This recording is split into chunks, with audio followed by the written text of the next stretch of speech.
فراخبر خوش آمدید. در این برنامه از ارقام 11 میلیونی دیروز تا آمار 6 میلیونی امروز، چرا در آمار ارائه شده از دانش آموزان در افغانستان تفاوت فاحش وجود دارد؟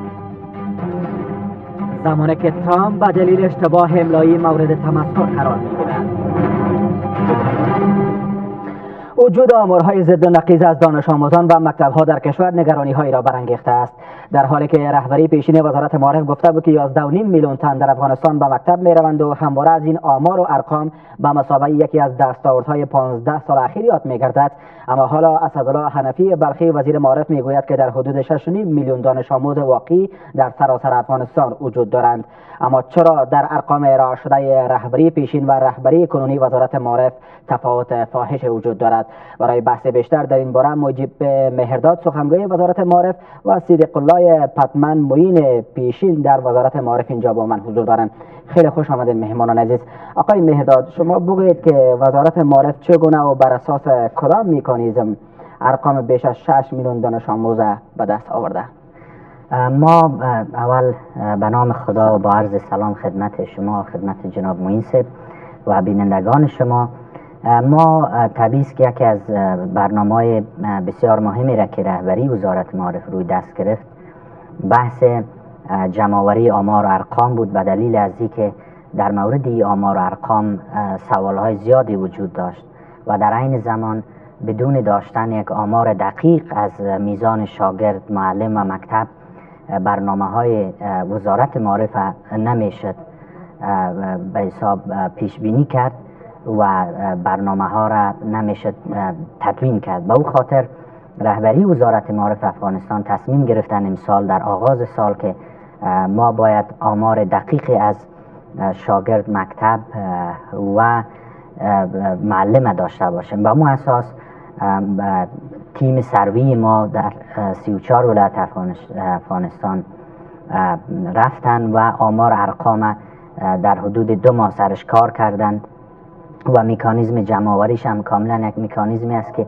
حداقل نسبتا شفاف است. یعنی ما رفتیم در تمام ولایت‌ها، یک هیئتی از جانب وزارت رفته از ریاست پلان و ریاست نظارت تعلیمی ما، اینا در مرکز ولایت از تمام ولسوالی ها اعضای نظارت تعلیمی را خواستن، اینا را ترینینگ دادن، اینا روان کردن به ولسوالی ها و بعد اینا در ولسوالی ها شروع کردن به جمع‌آوری آمار و ارقام از طریق یک فرمه 8 صفحه‌ای که تمام جزئیات مثلا یک مکتب در او ثبت میشه و این آمار همون سلسله به سلسله جمع‌آوریش تا به مرکز رسید و در نتیجه از این آمار ارقامی که ما جمع‌آوری کردیم، ما در مجموع 17,400 به حساب مکتب داریم، در حدود 9.2 میلیون شاگرد داریم.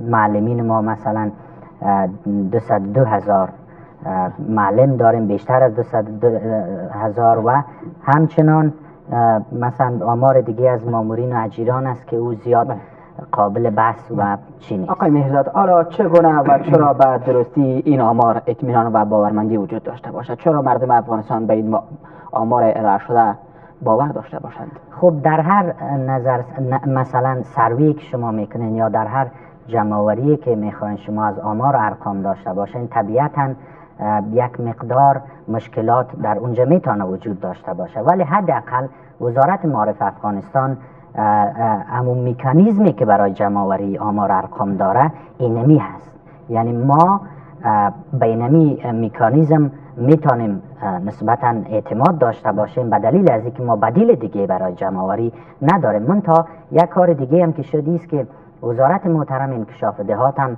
از بیش از 1000 مکتب ما را به صورت نمونوی اینا هم سروی کردن تا اینا مقایسه شود با سروی ما و خوشبختانه در این نظر به حساب سروی که وزارت انکشاف دهات داشت خیلی نزدیک بود به سروی که ما کرده بودیم. این نسبتا نشان میده که کاری که فعلا شده میتونه یک مقدار قناعت بخش باشه، ولی طبیعی است که ما نمیتونیم 100%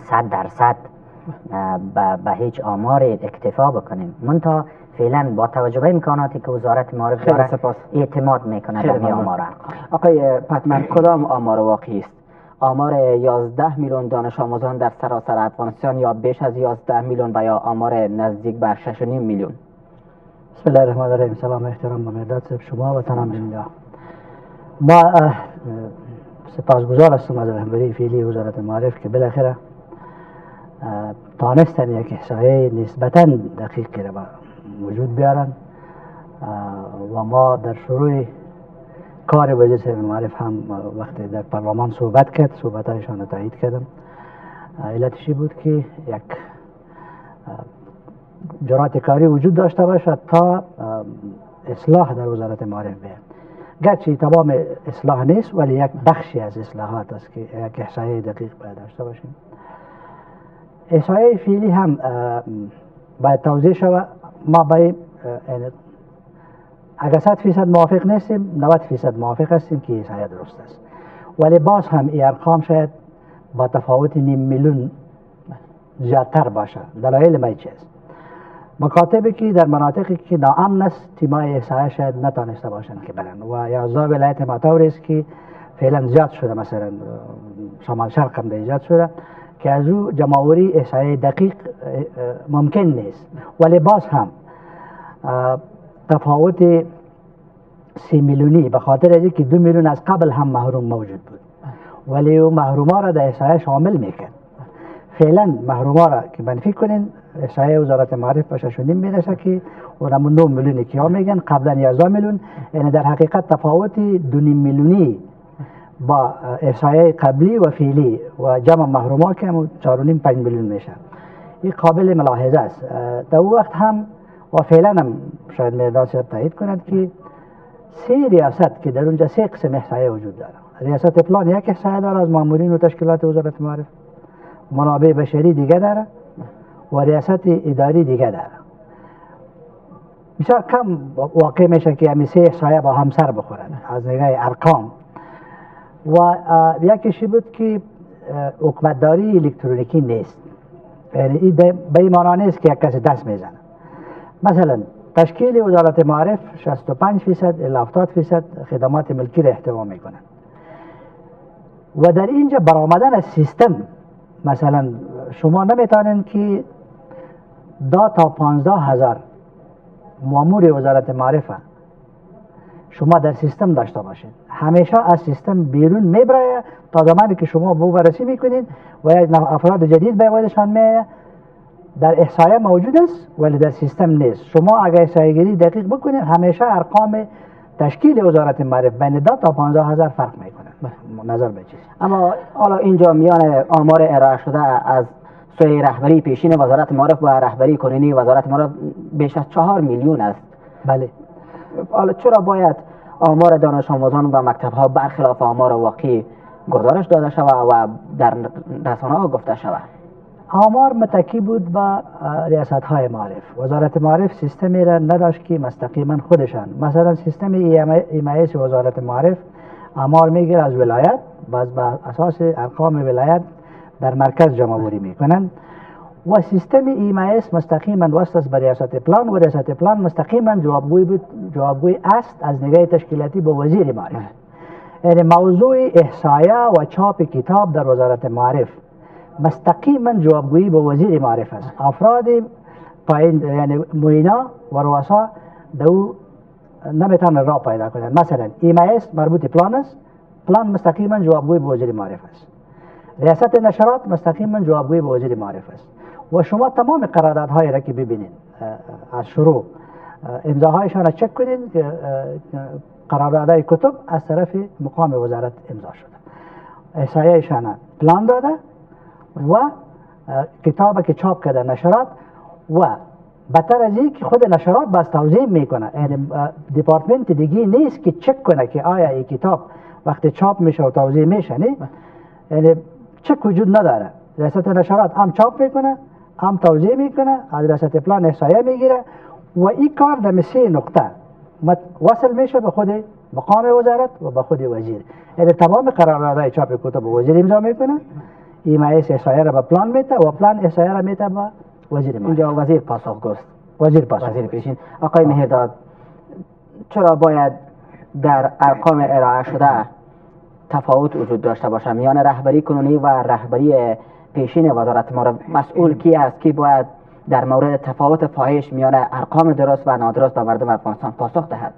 خب ببینین، من فکر میکنم بی سوال یک سوال بسیار دشواری هست، به دلیل از که ما طبیعی است که دو تا آمار داریم از دو تا دوره متفاوت و آنچه که مسلم است ایست که آماری را که ما سرش کار کردیم آماری است که ما به او اطمینان داریم، به دلیل از که ما برای تک تک تمام شاگردا در واقع همه از اینا در مکاتب رفته شده، فرمه ها بر اساس حاضری استادا، حاضری شاگردا و لیست هایی که در مکاتب بودن در واقع خانه پوری شده و این آمار برای ما آمار نسبتا دقیقی است به تناسب روزهای گذشته. اما آقای مهرداد، حالا تفاوت پولی میان ارقام درست و نادرست چقدر است؟ ارقام ارائه شده از جانب شما و رهبری پیشین وزارت معارف. خب ببینین، ما در آمارها که در نشراتی هم که از دوره قبل مانده در اونجا شما میتونید مثلا مجلاتی را که درباره آمار و ارقام وزارت یا گزارش‌های سالانه که است در اونجا کاملا ثبت شده که گاهی وقتا مثلا حتی 11 میلیون شمار شاگردا آمده در اونجا، در حالی که آماری که ما جمع کردیم 9.2 میلیون است و از این میان هم ما 24% غیرحاضرای دائمی داریم که اینا را در واقع بیش از 2 میلیون ای آمار 9.2 میلیونی را غیرحاضرای دائمی تشکیل میتن. طبیعی است که یک تفاوت میان این دو تا آمار وجود داره و این آمار واقعی چرا گفته نمی شده، این را باید متصدیان قبلی وزارت معارف جناب وزیر صاحب هستن، اگر کسایی هستن اونا باید پاسخ بدن. شما باید از اونا در گزارشتان میرفتین میگرفتین که چرا این تفاوت وجود داشته و چرا آنچه که واقعیت بوده آقای وردک یک بار رد کردن آمار ارائه شده از جانب وزارت معارف رهبری کنونی و گفتن در واقع چنین برخوردها و چنین آمار ارقام آمیخته با ملاحظات سیاسی است. به این دلیل با ملاحظات سیاسی آمیخته نیست که ما وزارت محترم انکشاف دهات هم این سروی ما را بررسی کرده و در عین زمان USAID هم سروی ما را بررسی کردن و از نظر 3 نهاد معتبر این سروی یک سروی نسبتا اطمینان بخش است. به این دلیل ما میگیم که آماری که ما جمع کردیم هیچ ملاحظه‌ای در او در کار نیست. سپاسگزارم. آقای پتمن، چرا آمار واقعی برای مردم افغانستان گفته نمیشه در گذشته در رهبری پیشین وزارت معارف؟ خب یکی خب به خاطر رفع تشویش شما یک دو نکته را میگیم، باز پس میگیم مسئول شما. بودجه سازی در وزارت معارف با اساس ارقام شاگرد نبوده، بلکه با اساس تشکیلات وزارت معارف بوده و در تشکیلات وزارت معارف آنقدر تفاوت نیست. مثلا وقتی که مهرداد صاحب گفت که پرسنل معلمین 210,000 یا بالا و پایین ازی است که در 3 سال گذشته برای وزارت معارف تشکیل جدید داده نشده و همون وقتایی که بس گرفته می شده و تعداد معلمین هم فعلا که وزارت معارف داره برای 5 میلیون است، نه برای 6.5 میلیون. یعنی تعداد معلمین فعلی با اساس نورم اگر شما معلم توظیف کنین، این معلم برای 5 میلیون شاگرد هم کفایت نمیکنه. هنوز 1.5 میلیون شاگرد اگر احصایه 6.5 میلیون هم باشه ضرورت است که برای 1.5 میلیون شاگرد شما معلم پیدا کنید. در این راسته مشکل نیست. مشکل در است که چرا می ارقام گفته میشد. مثلا در زنگ معارف خود رئیس جمهور اشتراک میکرد. ظرفیت جذب سالانه وزارت معارف از شروع تا فعلا بالاتر از 500 الی 600 هزار نیست که ما شاگرد سالانه جذب کنیم و با می اموال و ارقام ما از وزارت مالیه معلم یعنی بست معلم هم میگرفتیم. وقتی زنگ معارف زده میشه و بزرگا در اونجا استاد باشه و در اونجا وزارت معارف نوشته کنه که امسال ما حشر میکنیم و 1.4 میلیون شاگرد اضافی جذب میکنیم، این شاگرد معلم میخواه یا نمیخواه؟ این شاگرد زیربنا یعنی تعمیر خیمه چیزا میخواه یا نمیخواه؟ با ارقام بازی میشد. ما 2 بار تشبث کردم مستقلانه که این احصایه را بگیرم و 1 بار موفق هم شدم. ما احصایه هم دارم. بله. چطور مشخص گردد که چقدر پول روی مکتب ها و دانش آموزانی که به گونه واقعی وجود نداشته به مصرف رسیده است؟ خب ما قبلا به حضورتان گفتم که در وقت بودجه سازی تشکیل وزارت معارف مد نظر گرفته میشد. آمار و ارقام شاگرد صرف برای ازی بوده که ما چقدر شاگردان را داریم. مثلا 2 میلیون آمار ارقام مکاتب هم باید اینجا مد نظر گرفته شود در تخصیص بودجه. بله. زمان گفته میشه 11 میلیون دانش آموز در افغانستان وجود داره، شمار مکتب ها هم آمارش بلند میره. در شمار مکاتب فرق نامده.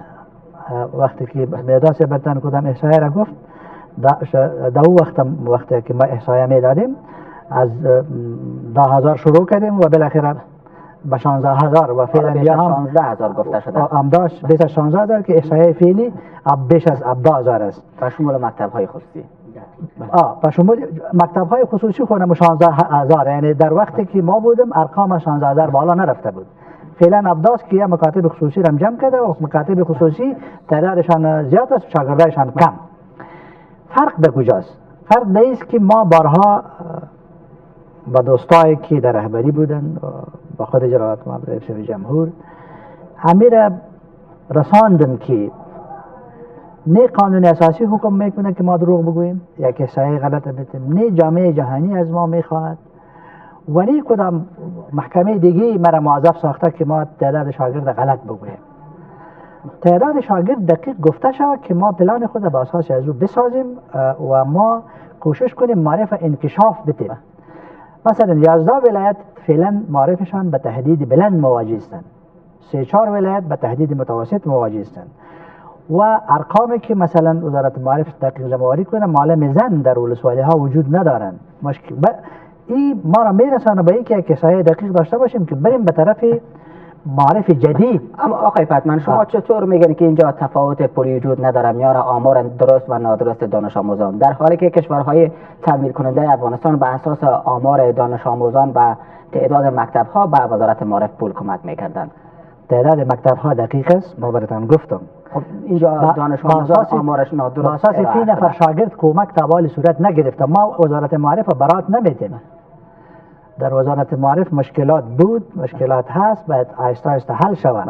اما چیزی که تجربه ما است، وزارت معلم سخنهای ما را میشنوند و دونران سخنهای ما را میشنوند. با اساس فی نفر شاگرد به وزارت معارف پول داده نشده.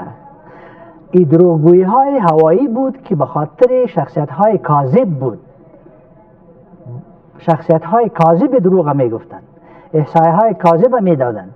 ما تشکر میکنم قبلا تشکر وزارت معارف که اطلاس و شکستان در اینجا فساد در دیگه انواع صورت گرفته. با اساس ارقام شاگرد پول زیاد نامده. در کجا فساد وجود داشته؟ مثلا شما در وزارت معارف ببینید فعلا امروز ما راپوری که از ولایت بر گرفتیم 70% کتاب در مکاتب نیست. در شهر کابل یک وقت ما اعضای نظارت روان کردیم در شروع سال 1392. اعضای نظارت پس از مکاتب کشیدن در حالی که پولش پرداخته شده. نه کتاب بخاطر پول کتاب، پول چاپ کتاب پرداخته کتاب یک معضله است وجود نداشته در ما قبلا براتون گفتم. وقتی شما تمام کاران را در دست خود میگیرید و تقسیم وظایف نمیکنین، هدفتان چیست؟ هدفتان فساد است. و خاطر از اینکه تقسیم وظایف مسئولیت ها را تقسیم میکنه. وقتی مسئولیت تقسیم شد صلاحیت ها تقسیم میشه، فساد کم میشه. ما بعد در شروع گفتم چاپ کتب با 3 جای ارتباط داره که 3 جایش مستقیما با وزیر ارتباط داره. ما این توضیح را به خاطر این تصحیح را براتون میتیم که ملت ما و شما و مطبوعات موضوع را طوری باید نشر کنن که شخصیت های کاذب، احصایه کاذب، معلومات کاذب و به تشویش انداختن مردم. ممنون. سپاسگزارم. آقای مهرداد، حالا چرا این موضوع به گونه جدی مورد پیگرد قرار نمیره؟ چرا حالا به گفته آقای پتمن مقام هایی که آمار کاذب به مردم افغانستان ارائه کردن مورد بازپرس قرار نمیگیرن و از آنها پرسیده نمیشن؟ چرا این آمار به گونه غیر واقعی به مردم افغانستان ارائه کردند؟ خب ببینین در این مورد شاید بهتر است این سوالا را از ارگانایی بکنن که در این زمینه به حساب میتونن نقش آفرینی بکنن. اما نقش شما در پیگیری موضوع؟ نقش ما است که ما در آمار ارقام یک شفافیت ایجاد بکنیم، به رسانه ها، به مردم افغانستان بگوییم که آمار واقعی چقدر است. بعد رسیدگی به این مسائل برمیگرده به ارگانهای دیگه و وظیفه از اونا است که اگر تخطی وجود داره، اگر تفاوت‌های وجود داره، این تفاوت‌ها باید جدی گرفته شوند، بررسی با رئیس شوند. جمهور در میان گذاشته شده. وزیر معرف با رئیس جمهور شخصا در این مورد صحبت‌هایی داشته. ببینین آمار ارقام خدمت رئیس جمهور برده شده و اونا کاملا آگاه هستند از آمار جدید و طبیعی است که تفاوت‌هایی هم که وجود داره از او تفاوت‌ها هم پس باخبر این دو تفاوت پولی هم وجود داره. تفاوت پولی میان آمار نادرست و درست دانش آموزان. هرچند آقای پتمن گفتن اینجا پول یا تخصیص بودجه زیاد نقش نداشته. ببینید مسائل زیادی است که تنها بحث بودجه نیست، بحث کتاب است و مسائل زیادی است که با این آمار ارتباط داره. از جمله مثلا استخدام معلمان با این آمار شاگردا ارتباط داره و یعنی این آمار میتونه مثلا بسیار زیاد مسائل باش ارتباط داشته باشه. به او خاطر من فکر میکنم که به این مسائل، به این سوال که شما میگین بهتر است کسای دیگه پاسخ بگن، چرا که وظیفه ما پاسخ دادن به این سوال نیست. اما آقای مهرداد به گونه تخمینی و تقریبی اگر بگین که چقدر پول روی مکتب ها و دانش آموزانی که به گونه واقعی وجود نداشته به مصرف رسیده در گذشته؟ این سوال سخت است و متاسفانه من نمیتونم براتان بگویم، به دلیل از اینکه اول ما آمار دقیق از کسایی که وجود نداشتن و معاش گرفتن، مثلا معلمایی که وجود نداشتن معاش گرفتن نداریم. دلیلش هم این است که شما وقتی مثلا ما شماری از معلمای خیالی را پیدا کردیم ولی ریاست‌های معارف همه چیز در اختیار ما قرار نمیتن، به او خاطر ما نمیتونیم که همه چیز بفهمیم. خیلی سپاس آقای پتمن. به عنوان سوال اخیر، حالا در کنار تکنولوژی معلوماتی و فعالیت رسانه ها، از رشد آموزش و پرورش هم در افغانستان در واقع به مثابه یکی از دستاوردهای 15 سال اخیر همواره یاد می‌گردد. به ویژه از آمار 11 میلیون دلاری همواره یاد شده. حالا دیده میشه که یک ضلع این مثلث دستاورد 15 ساله در واقع میلنگد. فکر نمیکنین که حکومت باید این موضوع را جدی بگیره، نباید از کنارش با بی‌تفاوتی بگذرد؟ خب حکومت در اولم برای معارف توجه نکرده و معارف در محراق توجهشان نبوده. توجه جامعه جهانی بوده که معارف به قدر یک حالت رسیده. ماشه کمک‌های جامعه جهانی بوده که خودشان خواسته که معارف افغانستان رشد کند. حالا با گفته آقای مهرداد فساد وجود داشته در گذشته. بله ما تایید میکنم. ما قبلا با مصاحبه های شما که بعد داشتیم فساد وجود داشت که احصایه های غلط گفته میشد. ممنون. اما تصحیحشان با اساس یک تیم تکنیکی باید صورت بگیره و عواقبشان با کسایی برمیگرده که احصایه غلط دادن. سپاسگزارم از حضورتان در برنامه و در اخیر خبر کوتاه را ببینید. ممنون از شما.